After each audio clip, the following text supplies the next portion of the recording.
Salam, efirdə harmoniya verilişidir. Bugünkü verilişimizin mövzusu kişi idman gimnastikasıdır. Bildiyimiz kimi ölkəmizdə gənclər tərəfindən bu idmana maraq olduqca böyükdür. Ona görə də istədik bu günlərin məhz bu idman növünə toxunaq. İndi istərdim ki, məşqçi ilə daha ətraflı danışaq, suallarımıza cavab tapaq. Əvvəlcə özünüzü təqdim eləyərdiniz, zəhmət olmasa. Mən Ağayev Əhməd, beynəlxalq dərəcəli məşqçi və hakim. Xoş oldun. Əhməd, sizə bəzi suallarım var, hansı ki, idman gimnastikasına bu giriş kimi olacaq. Biz qeyd edeyim ki, əvvəlki verilişlərimizdə bədii gimnastika haqqında ümumi məlumatları vermişik. Mən istərdim müqayisəli şəkildə danışaq. Çünki bəzən insanlar qarışdırırlar ki, gimnastika, bədii necə olmalıdır, kişi idman gimnastikası necə olmalıdır, qadın necə olmalıdır. İstərdim bunlara aydınlıq gətirəm bu günləri burada. Zəhmət olmasa deyərdiniz, kişi idman gimnastikasında yaş məhdudiyyəti necədir? Neçə yaşda uşaqlar məşqlərə başlaya bilər və neçə yaşında bu artıq bitməlidir, belə deyim? Adətən biz 4 və 6 yaş arası uşaqları götürürük məşqə. Çünki o yaşda uşaqlar daha elastik olurlar, daha yumuşaq olur bədənləri və ona görə də hərəkətləri daha rahat öyrətmək olur onlara. Bizim idmandakı çevi olmalıdır, yəni uşaq çevi olmalıdır. Nə qədər çevi olsa o qədər yaxşıdır. Kişi idman gimnastikasına qoşulmaq istəyən uşaqlar daha belə deyək, aktiv, çevik olmalıdırlar. Aha, aydındır. Bəs 4-6 yaş arası belə başa düşdüm, qəbul olunur uşaqlar. Bəs yarışlara nə vaxt buraxılır? Yəni nə vaxtdan etibarən başlayır artıq, belə deyim? Juniorlar olur və seniorlar olur. Juniorlar 14 yaşdan 17 yaşa qədər çıxış edirlər, yəni beynəlxalq turnirlərdə, beynəlxalq yarışlarda. Amma senior olduqda isə yəni 18 yaşdan yuxarı.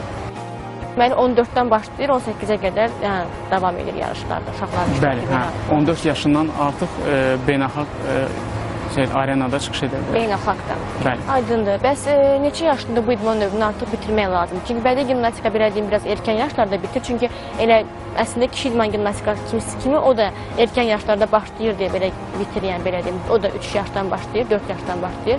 Bəs burada necə bitirənlər? Bitirmə, yəni o idmançının özündən asılıdır. Yəni o necə seçəcək, yəni öz yolunu da, yəni məşqçi olacaq və ya davam eləyəcək. O yəni həm öz fiziki hazırlığından asılıdır. Əgər bədən bərkiyirsə, bədən artıq tab gətirmirsə, o əlbəttə ki, yəni çıxacaq. Amma belə idmançılar yəni var ki, hətta 6 olimpiyadada iştirak edib, 6-sında da yəni 6-sına da lisenziya qazana bilib. O, mən bu dəqiqə onun 30, 39, 30 neçə yaşı var. Yəni bu yaşda da yəni hətta o çıxış eləmək olur. Yəni yaş önəmli faktor deyil elə də belə. Tam önəmli deyil. Önəmlidir, amma yəni baxır yenə də deyirəm idmançının özünə. Aydındır, maraqlıdır. Bəs bunları başa düşdük, belə deyim, kişi idman gimnastikasında uşaqlar dediniz ki, uşaq vaxtından yenə qoşulurlar, 4-3 yaşdan. Bəs onların rejimi nəyə əsasən qurulur? Yəni bunların yuxu rejimi var, yəqin qida rejimi var, yəni zala girəndə həyatları belə deyim, necə dəyişir, necə qurulur? Yəni rejim dedikdə uşaqlarda elə də rejim olmur, çünki onlar hələ uşaqlar, yəni onlarda xüsusi yəni qida və ya əsas yəni yatmaqlardır, dincəlməklərdir. Amma qida onsuz da biz valideynlərlə danışırıq, deyirik ki, yəni onlara məsələn daha çox belə ət yeməkləri olsun, daha belə yəni əzələni yəni bərkitmək üçün yeməklər olsun. Deməli, kişi idman gimnastikasında əzələ önəmli faktor olduğu üçün, ona görə daha enerjili olmaq üçün bu yeməklərə üstünlük verilir. Yuxudakı valideynlərlə bərabər məsləhətləşir. Aydındır. Çünki bəzi idmançılar olur ki, yəni gəlir məşqə, yəni uşaqlar görürük ki, başa salırıq ona, o belə şey yəni qəbul eləmək istəmir. Qəbul eləyə bilmir, informasiya. Onu valideynlə danışanda deyirlər ki, yəni yatmayıb falan şeydir ona görə. Valideyn məsləhəti ilə belə deyək, aydındır. Bəs kişi idman gimnastikası nələrdən ibarətdir, belə deyim, baza, giriş necə olmaq? Bədii gimnastikada biz öyrəndik ki, orada müxtəlif cürdür, həm musiqidir, həm dinamikadır, həm ritmdir, həm alətlərdir, hamısı belə deyib, qarışıq bədii gimnastikanı yaradır da, belə deyək. Bəs kişi idman gimnastikasında necədir, yəni ki, təkcə, yəqin ki, quru hərəkətlərdən ibarət deyil, belə deyək. Nələr var burada, yəni, əsas? Fiziki hazırlıq olmalıdır. Fiziki hazırlıq, yəni güc hərəkətləri. Məsələn, ümumi fiziki hazırlıq var, bir də spesifik fiziki hazırlıq var. Bunu izah edə bilərsə, ayrı-ayrı. Ümumi fiziki hazırlıq odur ki, yəni məsələn adi, yəni bildiyimiz dartınmaqdır, paralel qollarda jimdir. Yəni bu hər bir idman növünə olan bir hazırlıqdır. Bəli, qızışma və dərk edilmə. Amma spesifik hazırlıq o artıq hərəkətlərləndir. Məsələn, hərəkətlə güclənir bədən. Xüsusi hərəkətlər var, gimnastik hərəkətlər. Amma ümumi fiziki hazırlıq bu aiddir, yəni bütün idman növlərində necədirsə, yəni məsələn güləşçi də bunu eləyə bilər, boksçu da bunu eləyə bilər. Yəni onun nəzərdə ümumi idmanla bağlı. Bəli, idmanla. Amma ki spesifik dediyim o hərəkətlərlə fiziki hazırlıqdır. Biz indi bu günlərim olaraq çalışacaq göstərək ki, spesifik olanlar hansılardır kişi idman gimnastikasında. Bunlar aydındır. Siz indi qeyd elədiniz ki, kişi idman gimnastikasında müxtəlif növlər də var. Sadaladırsınız ki, spesifik olanlar. Hansı növləri var? Yəni növlər dedə, yəni alət nəzərdə tutursunuz. Bəli. 6 alətə bölünür. Bu sərbəst hərəkətlərdir, dəstəli atdır, halqalardır, dayaqla tullanma, paralel qollar və turnikdir. Gimnastika ümumiyyətlə 90-95% əllər üstündə qurulub deyə, yəni əllər üstündən keçir deyə idmançının qolları daha möhkəm olmalıdır. Qol əzələləri və əsasən də çiyin əzələləri. Yəni bu alətlərin hamısında qol önəmli faktordur. Bəli, önəmlidir. Ən önəmli faktorlardan biridir. Bəs uşaqlar, yəni hamısı bu alətlə məşğul ola bilər, yoxsa ki, hamısının ayrı-ayrı idmançısı ola belə deyim, yəni ki? Ola bilər, əlbəttə. Yəni o uşaq vaxtından adətən 6 alətin hamısını işləyir idmançı. Yəni məşqçi hamısını öyrədir. Amma böyüdükcə artıq məşqçi baxır hansında daha üstündürsə, o idmançı ona daha çox önəm kəsb edir. Daha çox artıq onunla məşğul olmağa başlayır. O alət. Maraqlıdır. Bəs sonda mən istərdim bir suala cavab tapaq. Uşaqlarla böyüklərin məşq arasında hansı fərqlər var? Birinci, yəni az yaşlılar gələndə əlbəttə ki, məşqə onları biz çox fiziki cəhətdən yora bilmirik. Yəni yora bilmərik, çünki taqətdən düşür və istər-istəməz həvəsdən də ölə bilər uşaqda. Yəni onun üçün də birinci əvvəl məşqlər hardasa 1 saat, yarım 2 saat ərzində keçir və bir məşq və həftədə 3 dəfə. Artıq idmançı bərkitdikcə, yəni adaptasiya olunduqca onu məşq sayını artırır. Olur 4 və ya 5 və saatlarını istər-istəməz yəni artırır. Amma böyüdükcə, idmançı yaş artdıqca məşqlərin sayı hətta gündə 2 dəfə də ola bilər. O artıq bölünür 2-3 saat səhər, 2-3 saat axşam. Deməli, uşaqları öyrəşdirmək üçün yavaş-yavaş mərhələ-mərhələ birdən əlbəttə ki, olmaz. Çətin olmasın. Bəs kişi idman gimnastikasında maraqlanan oğlanlar, bizi izləyənlər hal-hazırda onlara nə demək istəyərdiniz? Yəni ki, necə, yəni bu idman növünə gəlmək istəyən uşaqlar qeyd elədiniz ki, daha belə deyim, möhkəm olmalıdır, dinamik olmalıdır. Başqa necə olmalıdır idman növünə məşğul olmaq istəyənlər? Çox maraqlıdır. Burada yəni uşaq üçün ən maraqlı yer məncə yəni gimnastika zalıdır. Faydaları çoxdur da. Faydaları əlbəttə ki, çoxdur. Yəqin ki, güc cəhətdən deyilsiniz, həm də sağlamlıq cəhətdən. Həm sağlamlıq, həm güc əlbəttə ki, yəni sağlam böyüyür uşaq.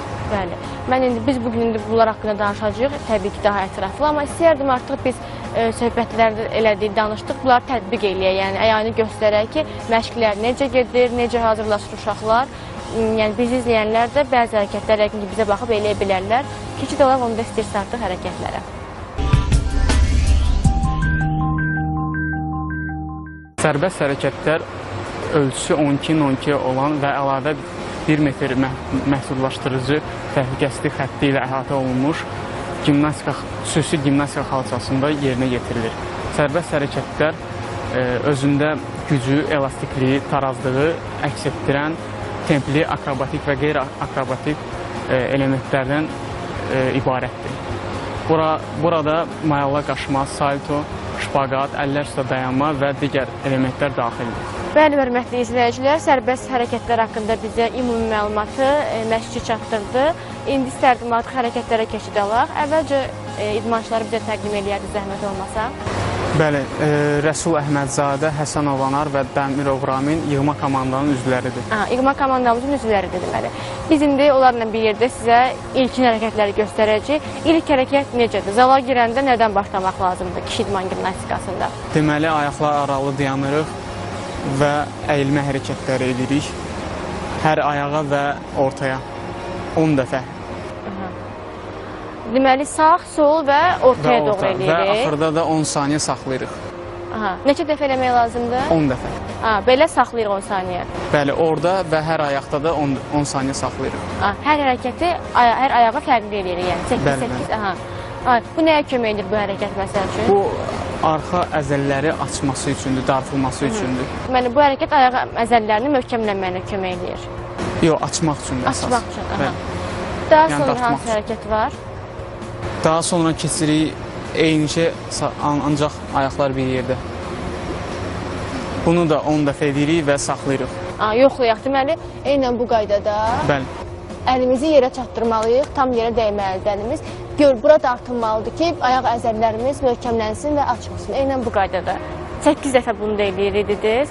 Daha sonra hansı hərəkət var? Deməli, biz eyni hərəkətləri oturaq vəziyyətdə də icra edirik.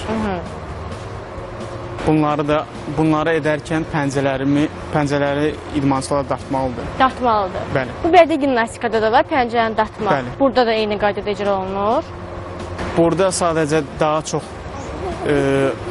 pəncələri daha çox açmırıq. Çünki idmançı ayağını sonra burxada bilər. Yəni açmalıyıq daha doğrusu, amma sonra onu bərkitmək lazımdır ayaq əzəllərini. Ayaq əzəlləri yumuşaq olduqda burxula bilər. Davam eləyər hərəkətlər uşaqlar, izləyicilər, evdə izləyənlər bizə indi bu qaydada eləyə bilərlər. Belə başa düşdüm. Açıq vəziyyətdə ayaqlar. Açıq vəziyyətdə, bəli. Burada da 5-10 dəfə edirik və axırda saxlayırıq. Əllər qabağa. Fikir verin, gimnastlar ayağını tam şəkildə dartırlar özdə. Yəni. Əllər qabaqda olsun uşaqlar. Dizlər tam yerə dəyməlidir, dartılıq formada olmalıdır. Bəli, dizlər əyilməməlidir, əyilməməlidir, düz olmalıdır ki, hərəkət tam icra olunsun. Ümumiyyətlə, gimnastikada hərəkətlər daha çox, yəni dizlər düz olur. Dizlər yəni bükülməməlidir. O xüsusi hərəkətlər var ki, orada bükülür, o başqa məsələ, amma adətən hərəkətlər düz olmalıdır, yəni ayaqlar düz olması üçün. Daha sonra hansı hərəkətlər var? Bu ayaq hərəkətlərini daha çox biz göstəririk. Daha sonra yəqin ki, qolun da möhkəmlənmək üçün hərəkətlər var. Onlardan da göstərsək maraqlı olardı. Bəli, indi isə deməli qarın və bel əzəllərini bərkitmək üçün hərəkətlər verəcək. Bildiyimiz kimi kişi idman gimnastikasında bel önəmli faktordur. Çünki bel hərəkətləri çox olur orada. İcra eləyərsiz hərəkətləri zəhmət olmasa. Bel üstə uzanıb, getdik. Bəli. Düz bədənli. Maraqlı hərəkətdir. Aha. Sonra isə saxlayırıq. Aha. Bu hərəkəti nə qədər eləmək lazımdır bəs? İsinmə olanda bu hərəkəti, yəni 10 saniyə, bu vaxtla eləyirik, yəni. Biz yoxlaya bilərik bu hərəkəti. Çünki bu hərəkəti mən bədii gimnastikada görmədim məşq zamanı, fərqli hərəkətdir. İstərdim ki, icra eləyə baxaq. Deməli, izləyənlərə aydın olsun deyə göstəririk bunu. Deməli, uzanırıq, eynən bu qaydada. Bu qaydada və ayaqlar dik qalmalıdır.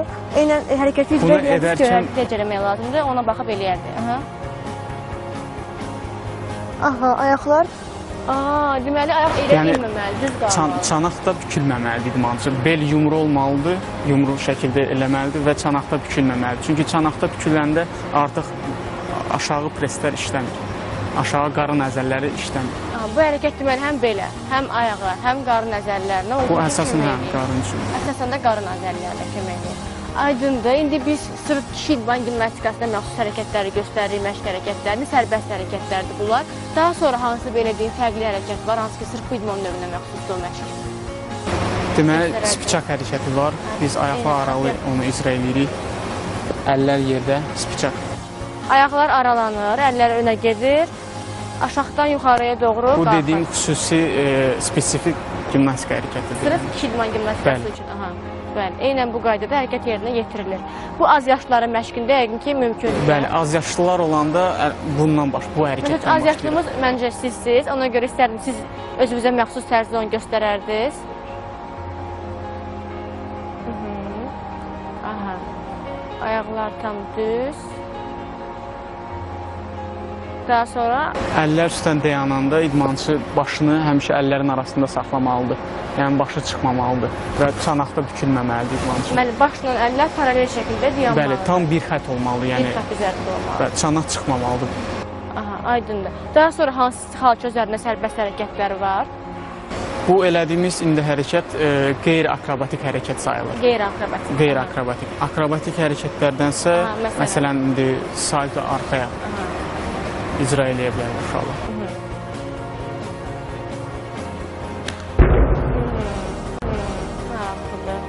Artıq məşq etdikdən sonra uşaqlar isim hərəkətlər etdikdən sonra bunu eləyə bilərlər. Bu hərəkətə bir də göstərərdim, maraqlıdır, çünki yaxından izləmək. Düz, əllər düz qalxır, aha. Aha. Bu bir salto, yəni belə deyək. Bu artıq yarış zamanı göstərilir bu hərəkət. Aydındır. Bəs bu hərəkətə keçmək üçün hansı hərəkət eləmək lazımdır ki, belə deyim, isinmək kimi də ki, saltonu vura bilsin uşaqlar? Ayaqlar güclü olmalıdır. Bunun üçün oturub tullanmaqlar eləyirlər uşaqlar. Bayaq göstərdiyimiz ayağa möhkəmlənmə hərəkətlərini elədikcə məşq zamanı, daha sonra artıq bunları eləmək daha asanlaşır, belə başa düşdüm. Yəni, isim hərəkətlərindən sonra təbii ki, eləmək lazımdır. Bunu ancaq mütəxəssislə bir yerdə, məşqçi ilə bir yerdə, evdə ev şəraitində eləmək olmaz. Maraqlı hərəkətdir və çətindir təbii ki. Daha sonra necə variantlar var? Sırf kişi idman gimnastikasına məxsus hərəkətlər. Xüsusi hərəkətlərdən deməli, əllər üstə dayanıb, ayaqlar paralel olmalıdır bədənə, saxlamalıdır. Göstərə bilər onu bizə idmançılarımız.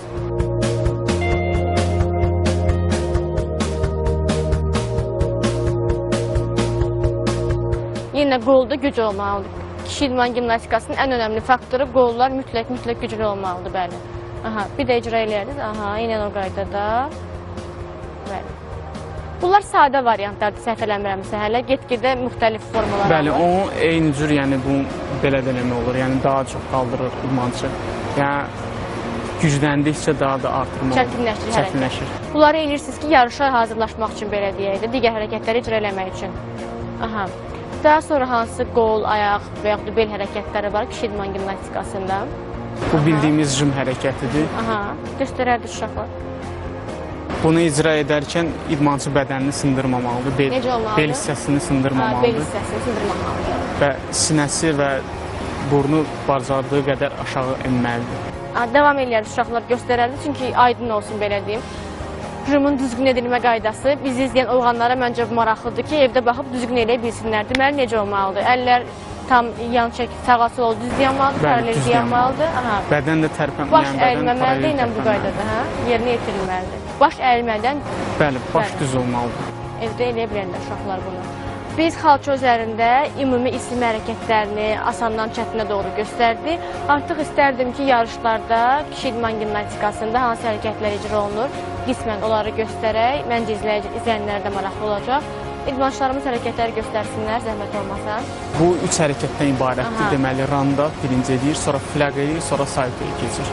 Üç hərəkətin qarışığı icra olunacaq. Qarışığı, birləşməsidir. Hamısı akrobatik hərəkətlərdir. Hamısı sırf akrobatik hərəkətlərdir bunlar. Göstərərdi zəhmət. Üç hərəkətin qarışığı dediyiniz kimi icra olundu.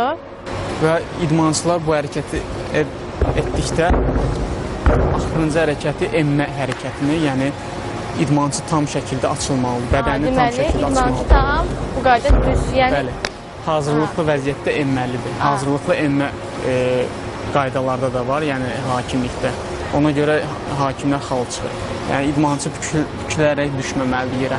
Mütləq açılmalıdır, sonra düşməlidir. Deməli, bu hərəkətdə ən önəmli faktorlardan biri də emmədir. Aydındır. Başqa hansı növ hərəkət var? Sırf gimnastik belə deyim, akrobatik. İndi isə qabağa hərəkətlər icra edəcək uşaqlar. Eyni formada önə doğru eləmək lazımdır. Göstərərdi uşaqlar bizə. Bəli, buyurun.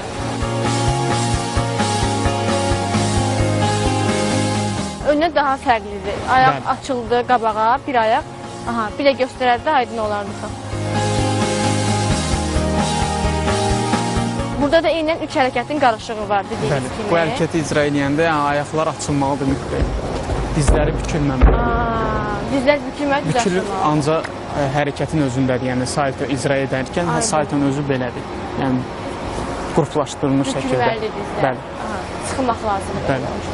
Və saltolar bölünür də, yəni belə saltolar var, qruplaşdırılmış bükülü salto var və düz bədənlə salto var. Biz həm düz bədəni göstərdik, həm də bükülü saltonu göstərdik. Hələ ki, bükülü ancaq biz göstərmişik. Bükülü, düz bədən deyil. Düz bədən. Düz bədən necə olmalı saltosu? Düz bədən indi yenə bədəni yəni düz saxlamalıdır göydə, eynən və əlləri yerə dəyməməlidir. İndi uşaqlar icra eləsin. İcra eləsin, ona baxaq, düz saltoya. Flag blanş. Bəli. Bunun adı flag marşdır. Randat, flag, bəli, düz bədəndən salto deyirlər buna, amma biz blanş deyirik. İndi icra eləsin, idmançı baxaq görə necə olmalıdır.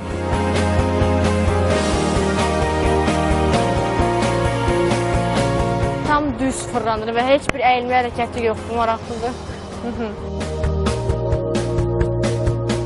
Fikir verir ki, heç bir əyilmə olmadan Enmədə tam dediyim düz. kimi hazırlıqlı olmalıdır bədən və addımlar eləməməlidir. Bu hərəkəti Əks həm halda- az yaşlı uşaq eləyir, eyni zamanda yeniyetmədə məşq prosesi eynidir, yəni gördüyünüz kimi. Həm az yaşlı uyğun, Bu həm də bazı gənc. hərəkətlərindən Bu biri. hələ bazı hərəkətlərdir, yəni ki. Aydındır, çox sağ olun. Düşünürəm ki, bizə ümumi isinmə hərəkətləri kişi idman gimnastikasında artıq təsəvvür formalaşdı bundan bağlı. İndi bizdən bildiyimiz kimi ənənəvi olaraq alətlərlə də işləyirik. Bu günlərimiz istəyərdim dayaqlı tullanma alətindən danışaq. Keçid alaq artıq istəsiz alətin yanına.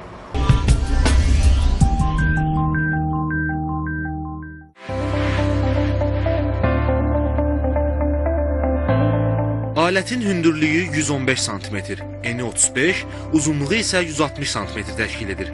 Dəstələrinin uzunluğu 12 sm, onların arasındakı məsafə isə 40-45 sm bərabərdir. Dəstəli at üzərində çıxış zamanı yalnız əllərlə alətə toxunmaq olar. Bu alət üzərində hərəkətlər davamlı fırlanma, dairələr, ayaqlar aralı və bitişik şəkildə yellənmələr, qolaylanmalar, iki ayaqla dönmələr, qayçı hərəkətləri, həmçinin əllər üzərində duruş elementlərindən ibarətdir.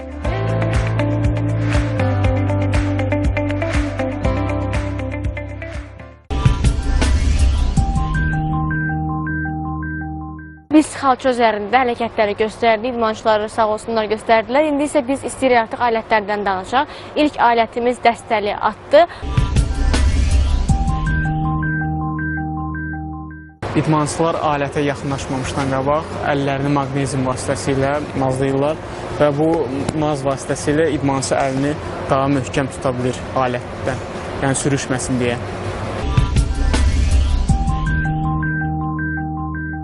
Belə bir şey öyrəndim ki, burada dəstəli ata keçməzdən əvvəl belə bir yumru alət var, hansı ki, əvvəlcə onun üzərində hərəkət eləmək lazımdır, itinmək lazımdır, sonra keçmək lazımdır dəstəli ata.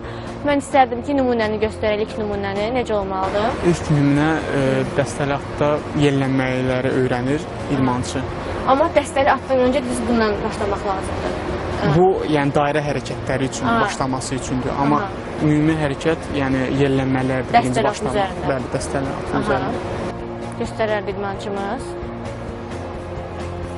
Bu hərəkəti eləyəndə idmançı tam şəkildə ayağını qaldırmalıdır qulağına kimi. Nə qədər çox qaldırsa, o qədər effektivdir. Bəli, çiynindən yuxarı qaldırmalıdır. Çiynindən yuxarı qaldırmalıdır. Daha sonra hansı hərəkət? Daha sonra keçid alırıq keçirtmə hərəkətləri. Eyni şey, amma keçirtmə ilə. Eyni qaydada sağ-sol ayaq qabağa. Ayağı hündürə və hündürdən də çıxartmalıdır hərəkətdə. Burada da yenə qol gücü və ayaq gücü lazımdır. Bəli, ayağı çevi olmalıdır, yəni asta qaldırmamalıdır, sürətlə qaldırmalıdır. Yəni bu əsasən gücdən əlavə bu texnika alətidir. Yəni burada gücdən ən çox, yəni bacarıq texniki qaydaları riayət etmək lazımdır. Qiymətləndirmədə bunlar önəm verilir. Maraqlıdır. Daha sonra hansı hərəkət var bax üzərindən? Növbəti hərəkət dedik, yarım qayçı hərəkətidir. Adı yarım qayçı. Necə olmalıdır hərəkət?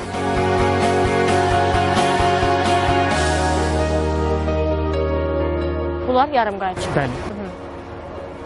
Burada texnikada nə önəmlidir? Yəqin ki, ayağın dəymədən keçməkdir. Bəli, dəymədən keçməlidir və dəstələrə sürtməməlidir ayaqları. Ayaqlar dəstələrə dəyməməlidir. Dəstələrə dəyməməlidir. Daha sonra hansı hərəkət var at üzərində, maraqlı? Deməli, dairə hərəkətləri var. Onu dediyim kimi bu alətdən başlayırıq. Göstərə bilərsiniz. Deməli, dairə hərəkətlərini eləmək üçün əvvəlcə mütləq bu alətdən istifadə eləmək lazımdır. Yəni, dairə hərəkətləri ilk öncə balaca alətdən başlayırıq. İsinmə kimi bir. İsinmə kimi. Məsələn, necə olmalıdır?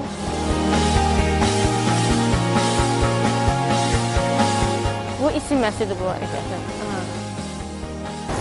Bunu sayını artırdıqca o artıq idmançı hazır olur və idmançının göndərmə olur böyük alətin üzərinə. Yəni bu alət üzərində yalnız bu hərəkət edilir, belə başlamışdım ki?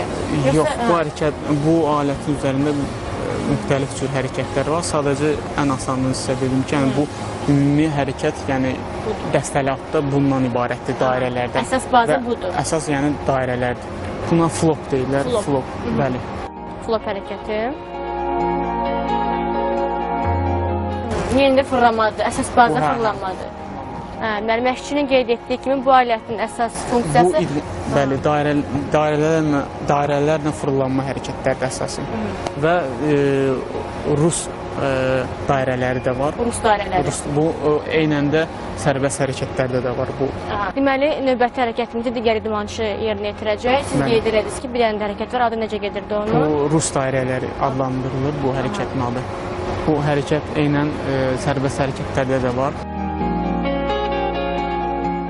Bunun texnikasını dəyişidir. Burada önəmli olan nədir belə? Yəni, bir dəfə, iki dəfə fırlanır. Bəli, o öz tarazlığını saxlamalıdır mərkəzdə ki, idmançı dönə bilsin. Onu bir mərkəzdə olmalıdır. Zəhmət olmaz. Bir mərkəzdə olmalıdır, tarazlığını saxlamaq lazımdır. Tarazlığını biraz itirən kimi alət onu alətdən düşə bilər idmançı.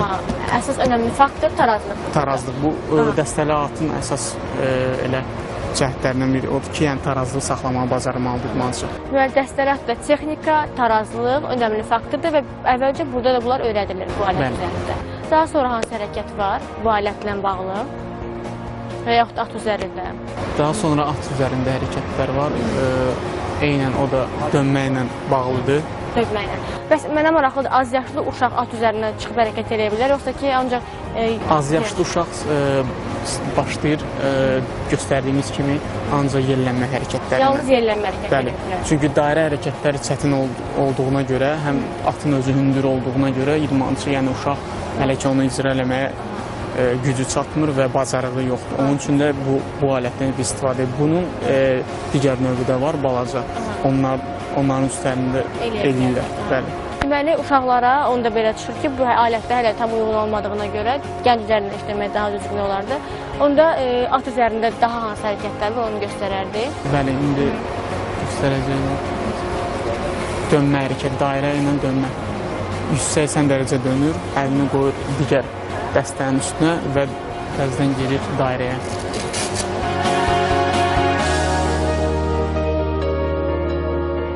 Və qollar sıxılmalıdır belə bu qaydada. Onu izah edərik. Bəli, bu biləyi qorumaq üçündür. Yəni bilək daha çox açılmasın deyə.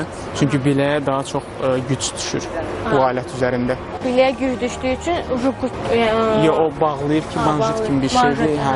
O biləyi saxlayır ki, bilək çox daha bükülməsin, əyilməsin. Deməli, məşq zamanı önəmlidir bunlardan istifadə eləmək. Bəli, o idmançıdan asılıdır. Elə idmançılar var ki, onu məsələn taxmır, onun üçün daha rahatdır. Taxmaya bilər yəni. Taxmaya bilər, hə. Amma indi öyrəşənlər artıq yəni ondan ayrıla bilmir, onsuz eləyə bilmir. Aha, onu da hərəkəti göstərərdiniz.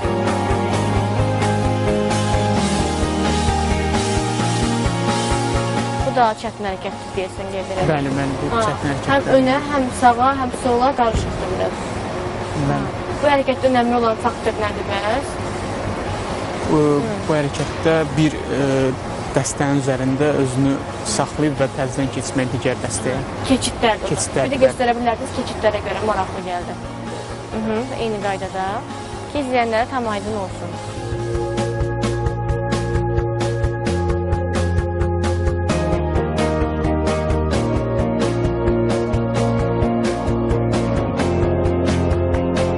Hərəkət tam icra olunmuş sayılır. Aydındır. Başqa daha çətin hərəkət nə var at üzərində? Bu hərəkətdə deməli idmançı bir hissədən o birisi atın digər hissəsinə keçir. Qabağa gəlməlidir yetkilir. Bəli. Həm dəstələrdən keçir, həm atın üzərindən keçir. Və belə qayda var ki, atda, dəstəli atda idmançı hər üç tərəfdə olmalıdır. Yəni arxa, orta, ön tərəfə doğru gəlməlidir. Bir hissədə olmadıqda hakimlər buna müvafiq hallar çıxır. Aydındır, çox sağ olun. Dəstəli at haqqında düşünürəm ki, yetərincə məlumat verdi. İndi növbəti verilişlərimizdə kişi idman gimnastikası haqqında daha ətraflı danışacaq. Digər alətlərimiz çünki qaldı, hansı ki, onlar haqqında danışmadıq. Onlar haqqında məlumat verəcəyik. Çox sağ olun iştirak elədiyimizə görə. Təşəkkür edirik. Hörmətli izləyicilər, bildiyimiz kimi kişi idman gimnastikasının müsbət cəhətləri çoxdur. Amma ki, yenə də istərdim ki, həkim məsləhəti ilə bəzi şeylərə aydınlıq gətirək. Bu idmanın zədəli tərəfləri də var, müsbət tərəfləri də var bildiyimiz kimi. İstərdim özünüzü təqdim edərsiniz əvvəlcə. Mən Qurbanov Elxan, idman həkimiyəm. Federasiyada işləyirəm. Çox gözəl. Sizə bəzi suallarım var, bunlar ümumi suallardır. İlk sual budur ki, kişi idman gimnastikasının bədənə müsbət təsiri, hansı cəhətləri var? Kişi idman gimnastikasının bədənə elə gimnaziya sözündən götürmüşdür, gimnaziya. Bu o deməkdir ki, bədənin hərəkət elətdirirəm, məşq elətdirirəm. Bu o deməkdir ki, bədənin möhkəmlədir, bərkidir. Sonra bundan başqa bu idman növünün bir xüsusi cəhəti var ki, o idmançıda bədən əzələlərinin bərkiməsindən, sümüklərin bərkiməsindən əlavə bu tarazlığın hiss olunmasına və koordinasiyanın idarə olunmasına yaxşı kömək eləyir. Müsbət təsir göstərir. Bəs qadın idman gimnastikasının, kişi idman gimnastikasında hansı fərqləri olur? Qadın idman gimnastikasında 4 alətdir, kişi idman gimnastikasında 6 alətdir. Qadın idman gimnastikasında bu əsas bədənin inkişafı eynidir başlanlarda. Ancaq bu zədələrin əmələ gəlməsinə, baş verməsində isə onlar arasında fərq var. Hansında daha çox olur? Qadınlarda daha çox zədələnmə olur. Çünki hesablamalara görə 82%-ə qədər. Ancaq kişilərdə nisbətən az olur. Bir də ki, qadınlarda zədələr ən çox aşağı ətraflarda olur. Yuxarı ətraflara nisbətən. Kişilərdə isə yuxarı ətraflarda daha çox olur, mənki aşağı ətraflarda. Ümumi sayəndə belə 50%-dən yuxarı kişilərdə yuxarı ətraflarda zədələr baş verir. Ən çox çiyin qurşağında, bilək oynağında və dirsək oynağında zədələr çox olur. Digər oynaq var, aşağı ətraflarda da var zədələr. Ancaq çoxluq yuxarı ətraflarda təşkil edir. Amma hər nə qədər zədələr olsa da dediyiniz kimi çox müsbət təsir var bu idman növünün bədənin formalaşmasında, möhkəmləməsində əzələlərin. Ona görə də nə etmək lazımdır ki, maksimum dərəcədə az zədə alsınlar və yaxud da zədə baxımı nə etmək lazımdır? Zədə baxımından birinci məşqçinin professionallığı lazımdır idmançının hazırlığında. Çünki bədəni bərkiməmiş uşağı birdən-birə müəyyən mürəkkəb hərəkətlər verdirmək olmaz. Əvvəl isinmək lazım. İsinmə, bütün o özləri bilir, məşqçilər bilir, hansı hərəkətləri, hansı vaxtda başlayırlar. Bir də ki, istirahəti ilə, idmançının istirahəti ilə məşq prosesini tənzimləmək lazımdır. Düzgün tənzimləmək lazımdır. Sonra idmançıların diqqətini yayılmasına fikir vermək lazımdır ki, bəzən olur ki, diqqəti yayılır, ancaq məşqçi deyir, bunu elə, onu elə. Bu diqqətini yayılmışdır. Bunda zədə əmələ gələ bilir. Şans çoxalır, zədə alma. Çoxalır, zədə alma şansı çoxalır. Bundan başqa idmançılarda yorğunluq prosesi olur. Bu yorğunluq prosesini də gərək məşqçi nizamlasın. Ki, əgər yorğunluq varsa da idmançı fasilədə istirahət fazasını çoxaltmalıdır. Aydındır. Mən düşünürəm ki, misallara cavab tapdıq. Yəni ki, nə qədər zədələr olsa da onu qarşısını almaq mümkündür. Yəni problem deyil bunu həll eləmək. İlkin tibbi yardımlar göstərilir nəsə olduğu halda da? İlkin yardım bütün idman növlərində eynidir. Eyni qaydadadır deyim də. Bir dənə RICE sistemi var. RICE, dünya üzrə qəbul olunmuş. Bu RICE sisteminə görə, yəni ingiliscədə baş hərfləri götürülür. Rest, birinci, dincəlmə, elə bir ki, sakitlik vermək, zədə varsa da. İkinci, ice'dir, yəni buz qoymaq, soyuq qoymaq. Üçüncü, compression, yəni bağlamaq, fiksasiya eləmək. Dördüncü də ki, elevation, yəni aparmaq. Yaxud da nəsə qaldırmaq, bəzi şeylər olur, yuxarı qaldırmaq lazım gəlir, hansı zədəli hissə varsa da idmanda. Ayaqdır, ya bədəndir, əldir. Bu yəni kişi idman gimnastikasında da eyni olur. Bütün idman növlərində bu eyni olur. Çox sağ olun. Maraqlı məlumata görə təşəkkür edirəm. Düşünürəm ki, biz izləyənlərə artıq bir çox hissə məlum oldu. Çox sağ olun. Siz sağ olun. Belə hörmətli izləyicilər, bizə ayrılan hissə artıq bitdi. Sonda isə istərdim həmişəki kimi dəstəyə görə Milli Gimnastika Arenasına öz təşəkkürümü bildirim.